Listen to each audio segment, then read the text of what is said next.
Dahil natapos na nga mga kakulit kahapon palitadahan, ito nga likuran ng aking CR na ipinapagawa. Kaya naman ngayong araw nga na ito mga kakulit, ito naman kabilang side ang papalitadahan. At ngayong araw nga na ito mga kakulit, maaga nga kami pumunta dito nga sa ating munting bahay kubo. Dahil ngayong araw nga na ito, wala nga akong pasok. Bali ngayong araw nga pala na ito mga kakulit, ito nga pala yung ika-11 araw ng aking pagpapatrabaho. Dito nga sa ipinapagawa kong CR dito sa ating munting bahay kubo. Charot!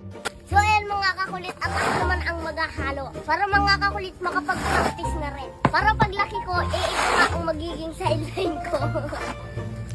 Sobrang nakakatuwa nga mga kakulit dahil kaunting panahon na nga lamang matatapos na nga itong aking ipinapagawang CR. At buti na nga lamang mga kakulit at ngayon nga ang araw na ito kung inyo nga mapapansin napakaganda na nga ng panahon. Hindi nga kagaya mga kakulit noong nakaraan na araw-araw nga umuulan. Kaya naman napakalaking bagay nga mga kakulit kapag maganda ang panahon dahil nakakakilos nga ng maayos ang aking mga trabahador. At ang isa pa nga doon mga kakulit kapag ang pinapalitadahan nga daw nasa labas, ang kailangan napakaganda nga ng panahon dahil kapag umuulan at nabasa ng ulan masisira nga raw yung palitada. Hindi na nga ako mga kakulit kumuha ng ibang trabahador na magtatrabaho nga dito sa ipinapagawa kong CR. Dahil yung aking mga tito nga mga kakulit sanay na sanay nga sila sa mga ganitong klase ng trabaho. Kaya naman sila na nga lamang ang aking kinuhang magtatrabaho nga dito.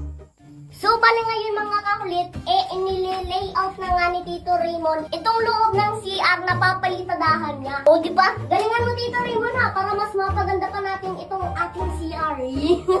At nang matapos na nga ang palitadahan mga kakulit ni Tito Raymond yung kabilang side ng ipinapagawa kong CR. Ngayon naman, itong loob naman ng CR ang kanyang papalitadahan. Pinalagyan ko nga pala ito mga kakulit ng palitada para bukod nga sa malinis itong tingnan, dagdag tibay na nga rin. Dahil sa mga unang post ko nga mga kakulit, marami nga sa inyo ang nakapansin. At nang mag-backread nga ako sa comment section mga kakulit, marami nga ang nag-comment sa inyo. At base nga sa aking mga nababasa mga kakulit sa inyong mga comment, bakit daw ito nilagyan ng slab, wala naman daw itong poste. Pero mga kakulit, wag nga kayong mag-alala dahil kahit wala nga itong poste, sinigurado nga ito ng gumawa na mapapatibay nga ito. At ang isa pa nga doon mga kakulit, hindi naman sobrang kapal ng slab na ipinalagay ko nga dito. Dahil ang sabi nga ng gumawa nito mga kakulit, kapag napasobra nga daw ang kapal, baka hindi nga raw kayahin ng pader. Kaya naman medyo manipis nga lamang ang slab nito. At syempre maraming salamat nga mga kakulit sa nag-aalala nga sa amin. Charot! So, bali ngayon nga pala mga kakulit, araw ng Sabado at ang ibig sabihin nga noon ay payday or sahod day. Kaya naman ngayon sa aking dalawang trabahador, papasahudin ko na.